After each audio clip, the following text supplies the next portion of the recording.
welcome to my channel. I am so sorry that I have not posted in a while. I've just been incredibly busy.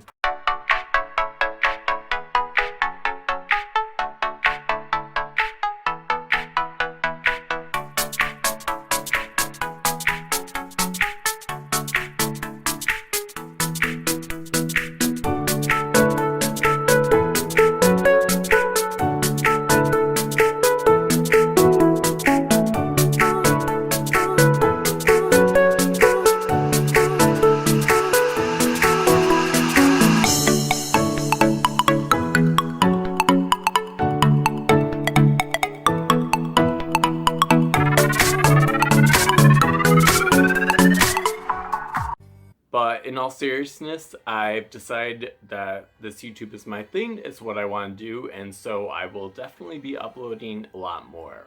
We're going to file today's story under creepy but not criminal. I do want to keep making true crime videos, but I don't want that to be my entire channel. I want this channel to be home of all things weird, because I'm weird, and that's just right. Alright, so when I first heard today's story, it was an urban legend, and I thought that's exactly what it was. I mean, Christopher Case, that does not sound like a real name. It sounds like something I would have named my Sims back when I was a kid. But I did some research, and it turns out that this story is incredibly scary and incredibly true. So let's get to it. Christopher Case was a 35-year-old man who lived in Seattle, Washington. At the time of his death, he was working at the Muzak record label, which is responsible for all of the elevator music and department music that is so exciting that we dance to all over the world.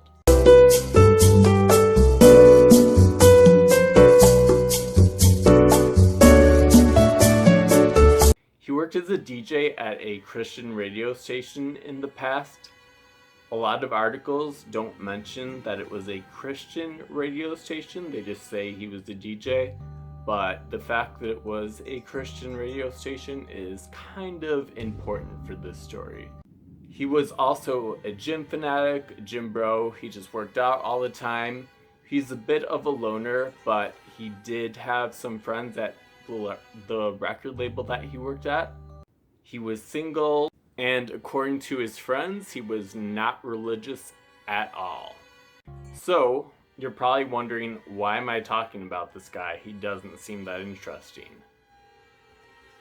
Well, a male business friend, he told Sammy, had introduced him to a woman who was importing rare music from Egypt. She had some information on ancient Egyptian music, and of course music was his life, so he was very interested in that. But Case would later say there was something strange about the dark-haired woman. She had a special intensity about her. It was obvious to Case that she wanted to start a relationship with him. She was older than he was, and she was enamored of him. And he didn't like that. He had no interest in her whatsoever other than the music. Egyptian music has always fascinated me. It's passionate. The second time they met to continue discussing the Egyptian music was in a restaurant. Look at me. Take me home. Tonight. This time, the woman came on even stronger. Now. Case pulled away. Look, why don't we just leave, all right? Take me home. Look, you're really scaring me. His withdrawal seemed to anger her. Then she said something strange. You will be sorry. I'm a witch. She told her she was a witch, and that she was going to put a curse on her. Curse on you. Case returned home, and for a time dismissed the incident the way anyone would. He spoke to Sammy without undue alarm. And he said, this lady that I met said she's a witch. And I said, baby, just bless her and go on about your business, you know. so the older woman talking in that clip, Sammy, actually worked as a psychic. That's another thing that a lot of articles don't mention. So this was a non-religious guy who worked for a Christian radio station and had a psychic for a best friend. I'm just saying. So Christopher actually did die a week after meeting that witch. He died of heart failure. A lot of people had a hard time accepting the fact that a healthy 35-year-old man could die of heart failure, but it's actually very possible and fairly common in people of that age, especially athletes. I had an aunt who died of something like that. So I'm not going to spend a lot of time talking about his cause of death because I do believe it. What I can't explain is the week leading up to his death. It had been less than a week since his meeting with the woman who described herself as a witch. By his own account, in messages left on Sammy Sauter's answering machine, he had not heard from her again. Yet the curse she put on him had started to play on his mind. And it was horrible. I wish there was some way that people could hear what I heard in his voice and what he said. It was a living hell. It's my understanding that these attacks occurred at night on him. And he would try to sleep, but he had gotten to the point that he was not sleeping. On Tuesday, Case visited a religious bookstore called Evangel Incorporated, not far from his home. The store manager, Rodney Higuchi, took particular notice of Case. He came in, asked where the crosses were, and I saw him collect quite a few in his hands. So I asked him what he was going to be using them for, and he mentioned at that time that he was battling some supernatural forces, and he wanted them for protection. He wanted to know if they had been blessed with holy water. I just don't know what to do now. I can't sleep. This was also the day Sammy received her second call from her friend. It's like they're putting the thoughts in my head before I can even think them. He said they've attacked me in the middle of the night. And he said he had small cuts on his fingers. And he was very, very afraid. I'm in trouble, Sammy. I'm in deep trouble. Between his religious purchases and his calls, Christopher Case had begun a ritualistic fight back against the curse he believed was upon him. He scattered the crosses and crucifixes through his apartment, wrote notes on methods of combating evil spirits, and spread salt in the corners of each room. His health began to suffer. He hadn't shown up for work in 2 days. He told worried friends about the curse he believed was taking hold of him.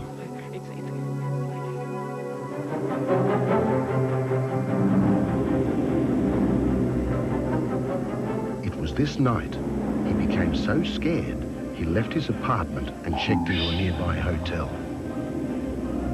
I started calling him about 3:30 my time.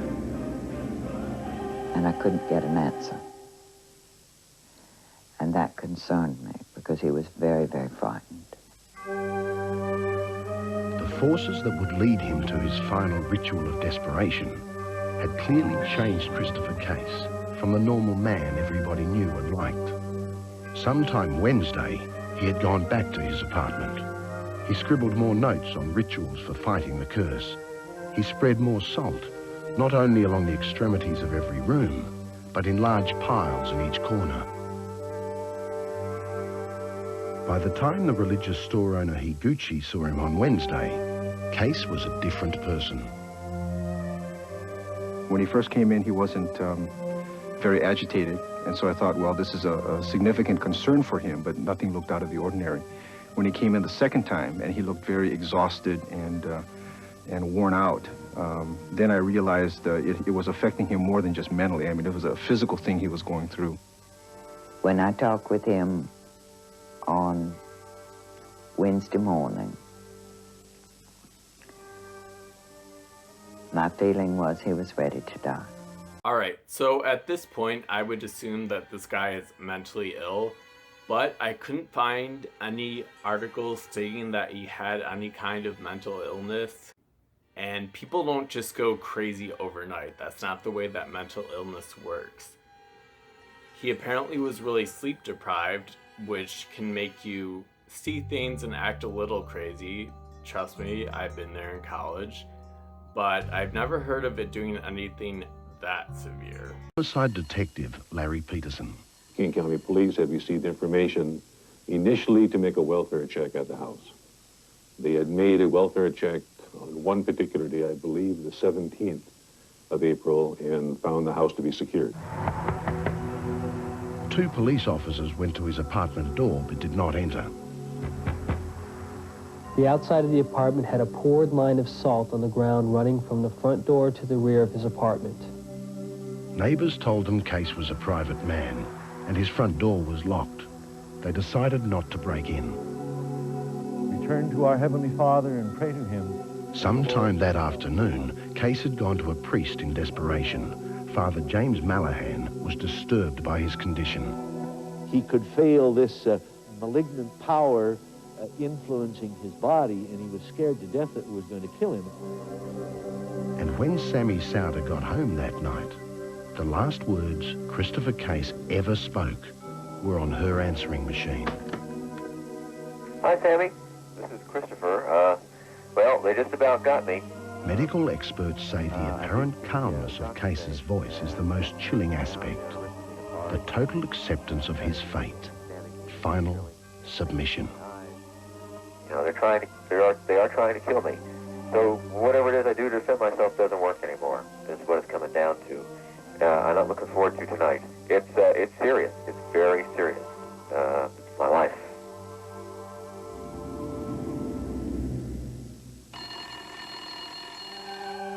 All the next day, the 18th of April, Case's phone rang and rang.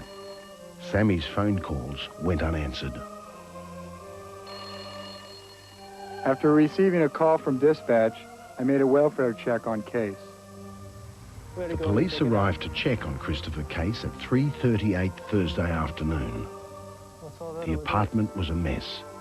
Scribbled notes littered the living room. More salt had been spread along the floors. I heard soft religious music playing on the radio from the living room. A flicker of light came through the bathroom doorway. As the officers entered, they came across the final frozen moment of Christopher Case's life. The candles had burned down. He was kneeling in prayer. I saw the victim slumped over on his knees with his head resting on the edge of the tub, left of the faucet against the wall. A trickle of cold water ran from the tap. He was still wearing his glasses. He had died sometime during the night. The Seattle coroner officially ruled his cause of death as cardiac arrest. But the people who knew him and spoke to him that final week believe there is more to say. I firmly believe that he died of fright. My guess is that he was scared to death, literally. So, there you have it. Your guess as to what happened to him is as good as mine. Personally, I don't believe in this witchcraft stuff. My theory is that he was scared to death. I believe he was a lot more superstitious than his friends and family let on. Just because working at the Christian radio station and having that psychic best friend, how could he not be, you know? Really sad because I think everyone from the priest to the psychic friend to the bookstore owner, rather than help him, they probably encouraged his belief that this curse was a real thing. And he got to believing it and he freaked out to death. Or was scared to death, whatever you want to call it. That's my theory. Although honestly, I kind of have a little bit of a problem believing that this so-called witch even existed. I have friends who are Wiccan and they would never put a death spell on someone who refused to sleep with them. And who even comes out and says that? Like, even if they were to, it just seems so socially inappropriate. But the whole thing is just really bizarre. I'd love to hear all of your theories on why this guy died and what happened to him. Was he cursed? Was he scared to death? Was it something else altogether that I didn't mention? I want to hear from you in the comments below. So I shall see you soon. That is assuming I don't go crazy and have a heart attack, because this story really creeped me out, more so than the other ones that I've done. Alright, I will see you soon, hopefully.